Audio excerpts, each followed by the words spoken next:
natin ang bagong series na Fruitful. Everybody say Fruitful.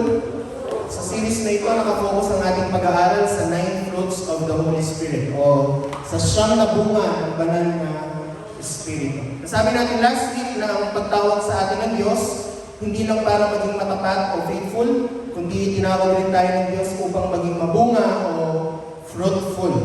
Praise God. Sa totoo lang ba, ang basihan ng pagiging matapat natin ay yung pagiging mabunga natin? Tingnan natin yung example ng isang puno o halaman. Kapag ito'y naalagaan, ay tanim ng maayos. Kapag ang nagtanim ng puno o halaman na yun ay naging matapat sa pag-aalaga, ang inaasahan natin resulta ay fruitfulness. Ine-expect natin na yung halaman o yung puno ay magiging mabunga o mabulaklak o di kaya ay maganda ang pagkatubo. In contrast, ang isang halaman naman na hindi inalagaan ng maayos ay namamatay at hindi namumunga. So with the same logic, masasabi natin matapat ang isang Kristiyano kung meron siyang bunga. Amen. Hello? Ang Kristiyanong matapat na naglilingkod, makikita natin din sa kanyang bunga. At pag sinabi natin bunga, hindi yung bungang material. Hindi yun yung bungang pisikal na hindi siya nagkakasakit. Hindi yun yung bunga na nakikita natin sa mundo, hindi ganung klaseng bunga. Ang tunay na bunga ng isang matapat na Kristiyano ay yung siyam na bunga ng banal na Espiritu. So hindi mo pwedeng sabihin ng Kristiyano yung matapat kung hindi mo nakikita sa kanya yung bunga. Hello? Ang bunga ang nagsisilbing basihan sa katapatan natin. Amen. Hindi pwedeng sabihin matapat ka lang pero wala kang bunga. Ang bunga ang basihan ng pagiging matapat mo sa Panginoon. Dahil naniniwala ko, kung tayo matapat tayo naglilingkod sa Diyos, natural sa atin yung magbunga tayo ng siyam na bunga ng banal na Espiritu. Again, ang focus natin ay yung 9 fruits of the Holy Spirit sa Galatians chapter 5. But the fruit of the Spirit is love, joy, peace, long-suffering, gentleness, goodness, faith, meekness, temperance. Against such there is no law. Subalit ang bunga ng Espiritu ay pag-ibig, kagalakan, kapayapaan, pagtsatsaga, kabaitan, kabutihan, katapatan, kahinahunan, at pagpipigil sa sarili, walang batas laban sa mga ito. So let's start our fruitful chapter 2. We are now in chapter 2 of the series called Fruitful. Palakpakan muna natin ang Diyos. Last week, pinag-aralan natin ang pinakaunang bunga ng banal na Espiritu, yun ay ang love o pag-ibig. Lahat magsabi, pag-ibig. Sa gabing ito, tatalakayin natin yung pangalawa at yung pangatlong bunga. Let's start with the second fruit of the Spirit, joy. Everybody say joy. Sino nanonood na nung, ano yun? Inside Out. Sino yung nanonood doon? Meron pa mga sister nice. Yung batang yun, mabait naman, malambing. Kaso minsan wild siya. Minsan busit siya. Ang favorite niya doon sa Inside Out, si Joy. Siya daw si Joy. Sabi ng mga tita-tito niya, kasama sa nice, hindi, ikaw si Anger. No! Joy! Joy daw siya, pero yung kanyang itsura ay galit na. Ang Greek word na ginamit sa Bible patungkol sa joy ay chara. Everybody say chara. Di ko alam yung pronunciation yan, no? Baba. Chara, kaya chara, hindi ko alam. No? Siguro dyan galing yung chara. Chara. Hindi naman siguro, no? Ache-che. No? Hindi naman. Ang ibig sabihin ng chara sa Greek word ay the one who rejoices or siyang nagagalak. Ano? Tara, mag-chara. Chara tayo. Diba? Walang Kristiyano palaging nakabusangot. I-rephrase natin yun. Walang Kristiyano may banal na Espiritu ng Diyos na palagi na lang nakabusangot. Pwede Kristiyano ka pero wala kang banal na Espiritu, palagi kang busangot. Amen? Pero alam mo yung Kristiyano puno lagi ng banal na Espiritu. Laging joyful. Amen? Alam niyo pa nung una kaming nagsimba dito ni Sister Nice, una namin napansin, sa simbahan na ito, may espiritu ng kagalakan.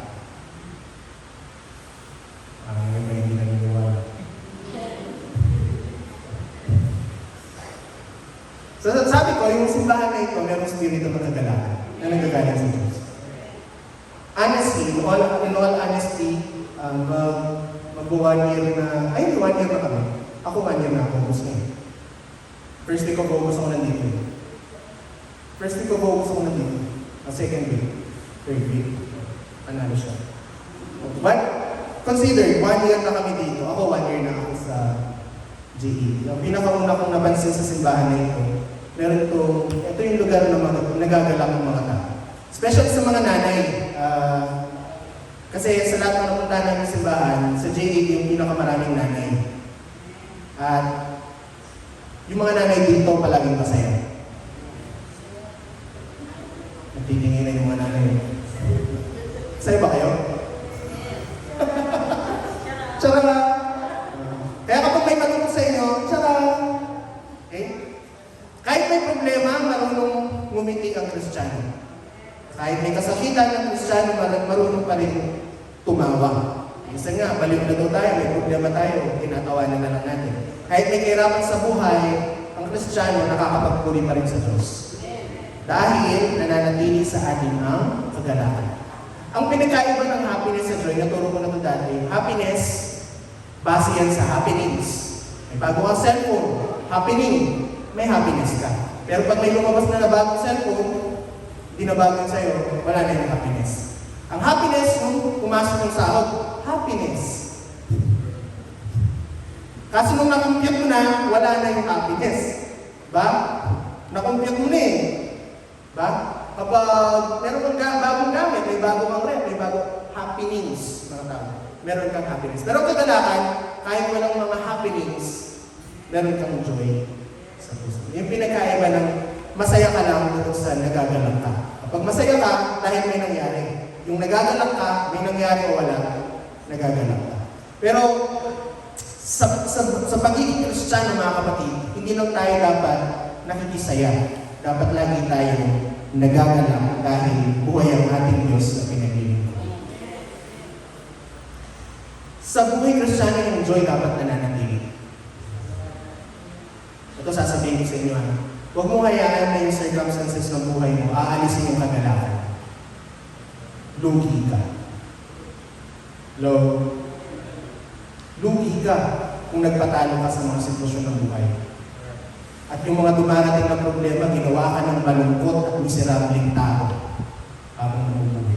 Huwag mong hayaan na yung mga pagsubok sa buhay, tatanggalin yung kagalakan na binigay sa iyo ng Diyos. Lugi ka. Lapitin mo yung katabi mo, lugi ka. Lugi ka. Lahat ng tao sa iyo, masaya, ikaw lang yung malungkot. Lugi ka. Hello? Tingnan niyo yung mga sa church, di ba? Yung mga marami tayong makikita dito na palagi lang nakasmile. Hindi yung baliw.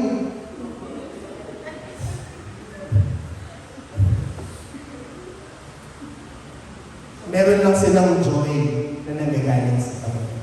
Sa Bible, merong iba't ibang itsura yung kagalakan. Merong iba't ibang manifestation. Yung unang manifestation ng joy is, letter A, joy of salvation.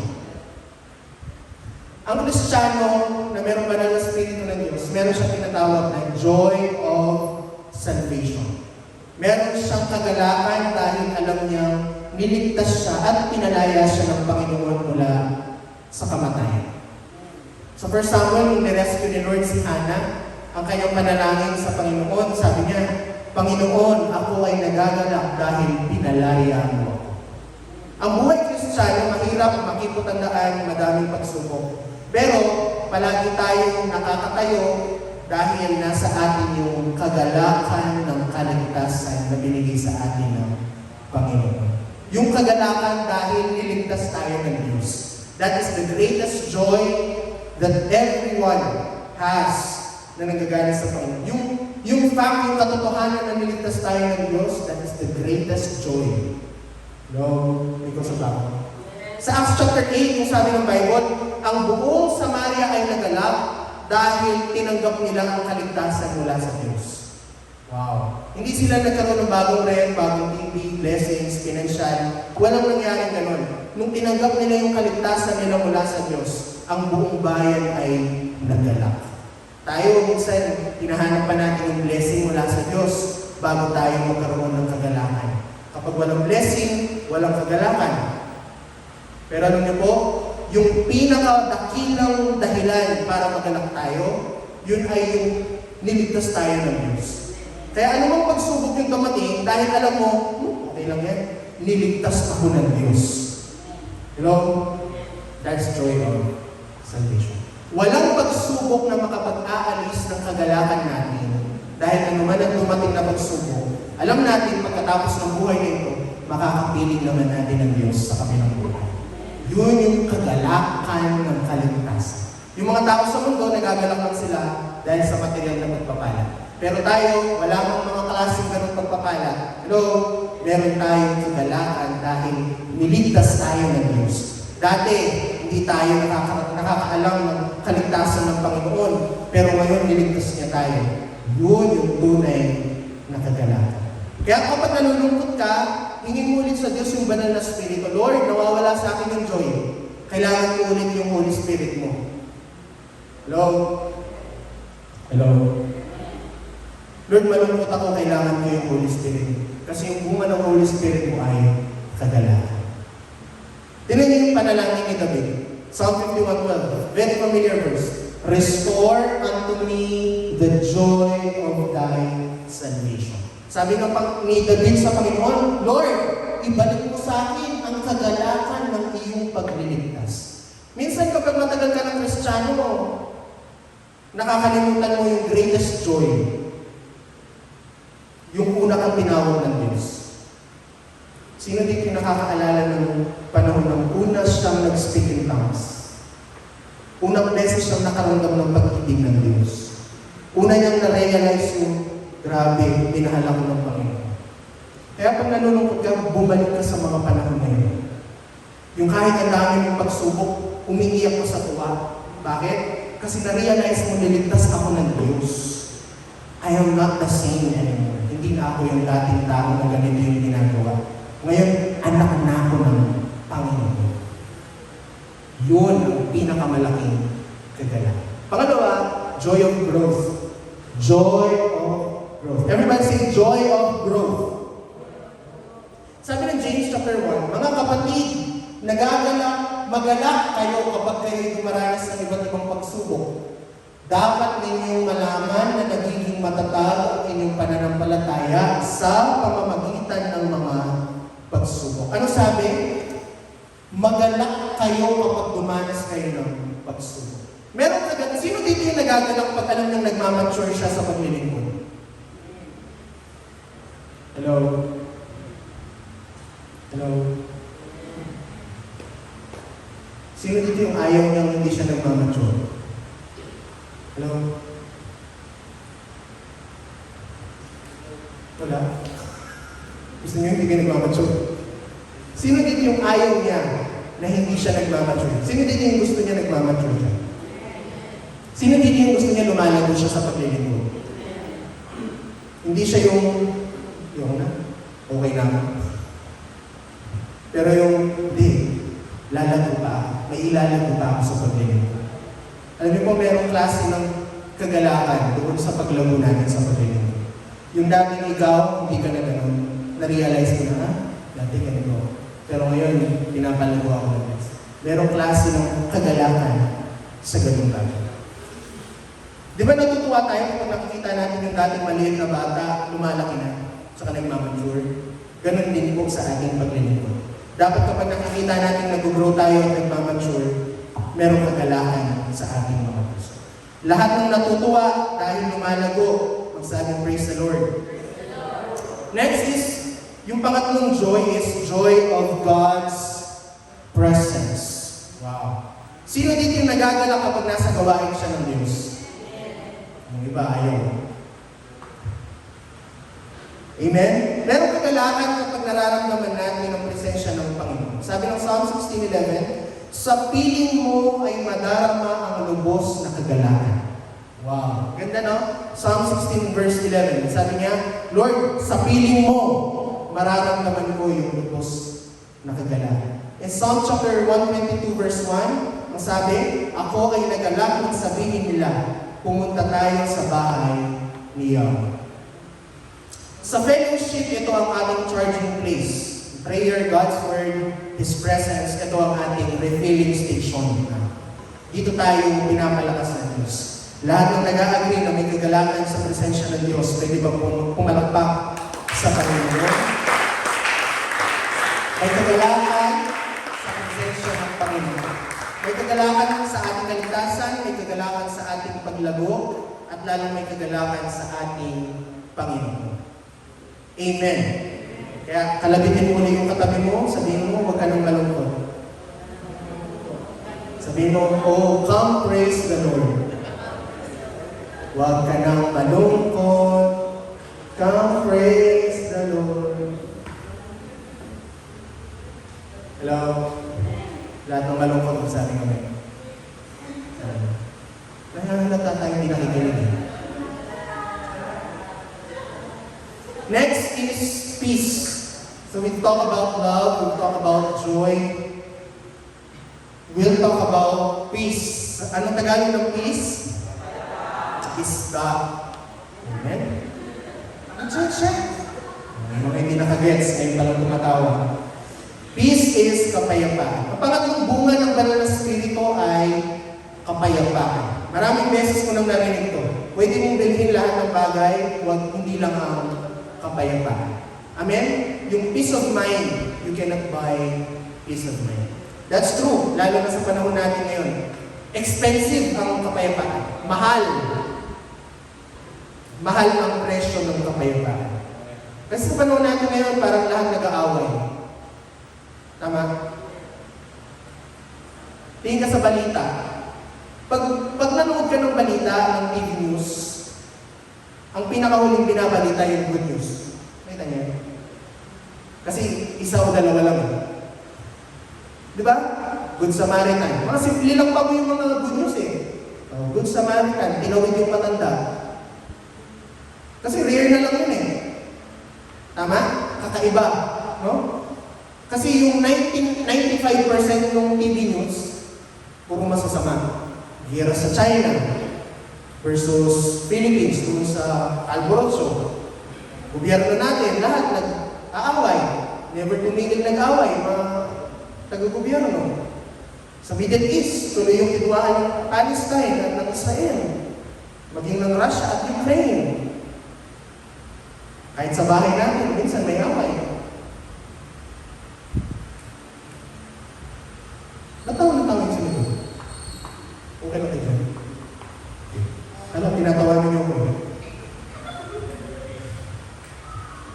Sobrang enjoy niyo. Peace na tayo, ha? Parang yung mundo natin ngayon, parang wala ka ng kapayapaan kahit nasaan ka. Amen?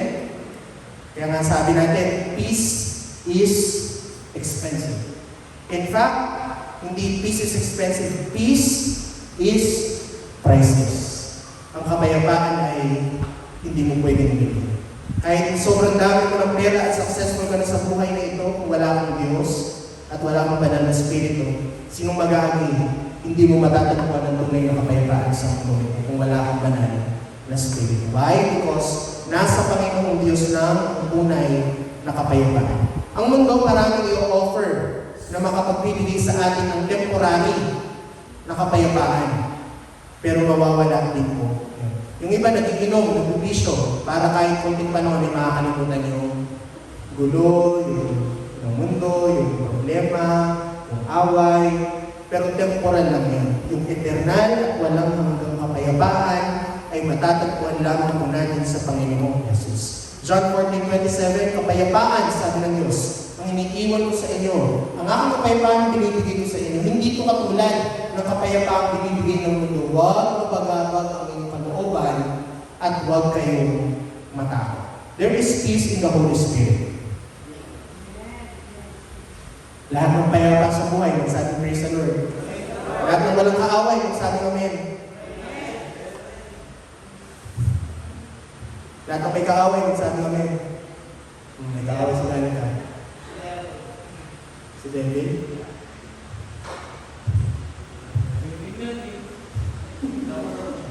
Sabi mo yan, ha? Yung peace na hindi galing sa mundo. Yung security na nanggagaling sa Diyos. Yung palagi mong ramdam na ligtas ka. Kahit nagpabulusong na ang mundo sa kadiliman, pero tayong kapayapaan sa puso. Why? Because we have the Lord that is in our hearts. And we have the Holy Spirit of God. Sabi ng Bible, hindi tayo binigyan ng Espiritu ng Diyos ng takot. Hello? Sa Kristiyano, hindi pwedeng natatakot. Lalo natatakot sa dilim, sabi namin. Plastic. Lalo nagpapasamang umihi pag madaling araw, sabi namin. Di pag-asawa, okay lang. Okay lang.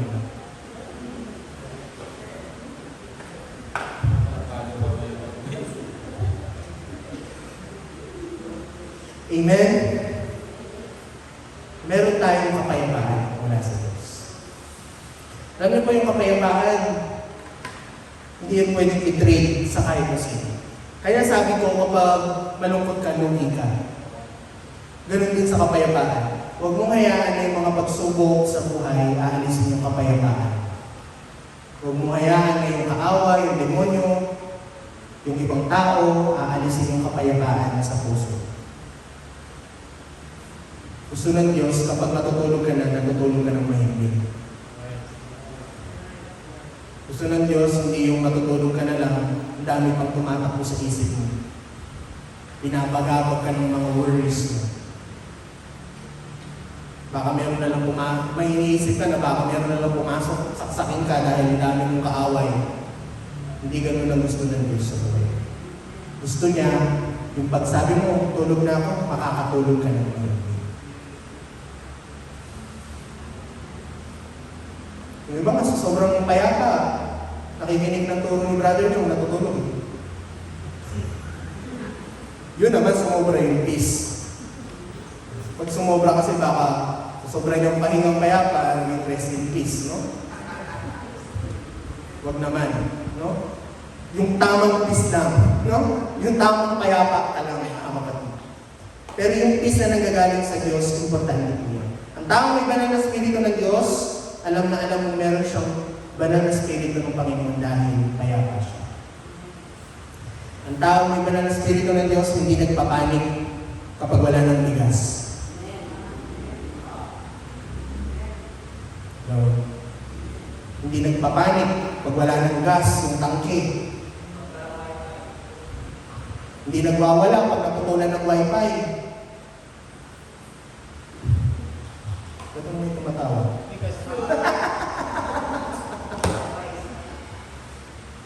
Hello? Ang Kristiyano, hindi nagwawala kahit wala nang makain sa bahay. Hindi nagpapanik, hindi masyadong nag-worry. O wala yung mag-worry ka, manalangin ka. Pero meron ka pa rin kapayapaan sa puso. Dahil alam mo, hindi ka pababayaan, hindi ka iiwan ng Panginoon. Palagi mo siyang kasama at palagi siyang para sa iyo. Palagi mong kakampi ang Diyos. Yun yung kapayapaan na nagagaling sa banal na Espiritu ng Panginoon. At higit sa lahat, yung kapayapaan natin na makipag-ugnayan sa Diyos. Ito yung greatest peace. Romans chapter 5 verse 1. Sapagkat napawalang sala na tayo sa pamamagitan ng ating pananampalataya, mayroon na tayong mapayapang ugnayan sa Diyos sa pamamagitan ng Panginoong Jesucristo. Yung greatest peace, yung pinakadakilang kapayapaan, ito yun. Ano yun? Meron ka na ngayong mapayapang ugnayan. Bakit ganun yung sabi ng Romans? Kasi dati, kung hindi pa tayo nakakakilala sa Lord, sabi ng Bible, we are enemies of God. Kaaway tayo ng Diyos.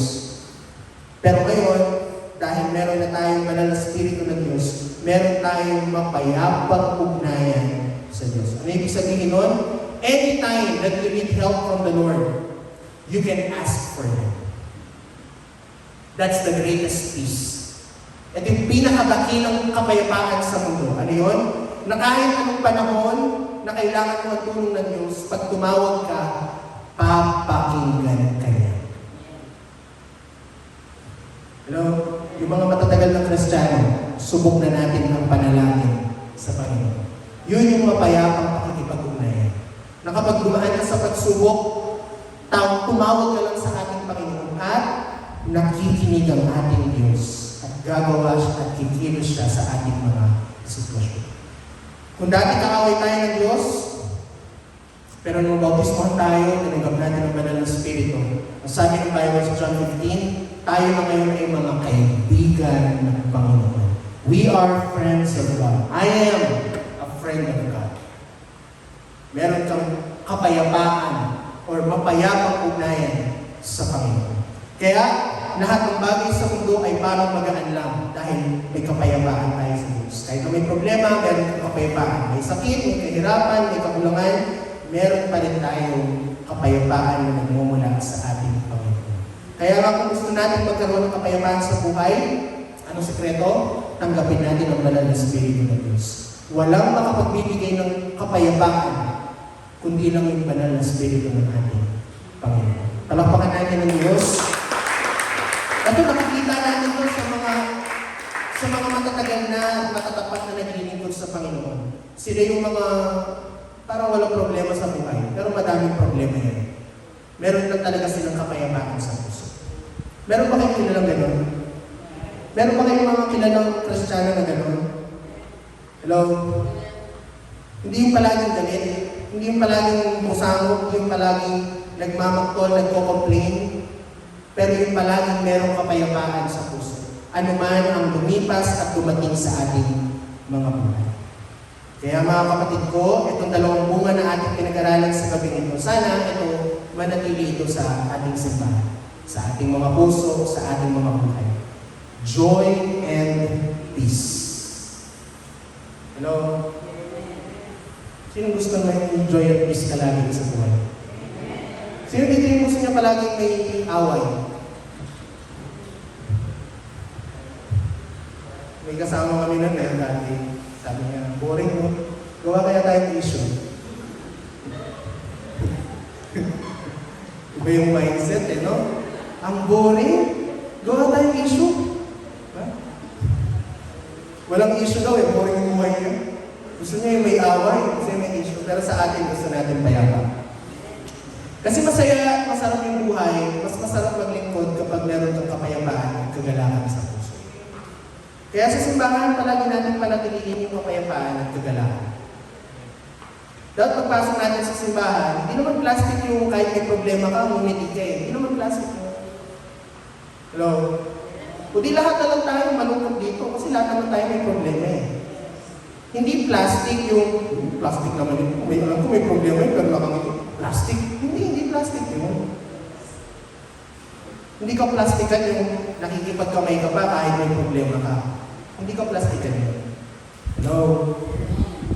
Kasi sa simbahan na lang natin na nagiging presensya ng Diyos. And that alone, yun pa lang, masaya na tayo. Tama? Sino dito yung naglilingkod ka lang, yun lang, masaya ka na?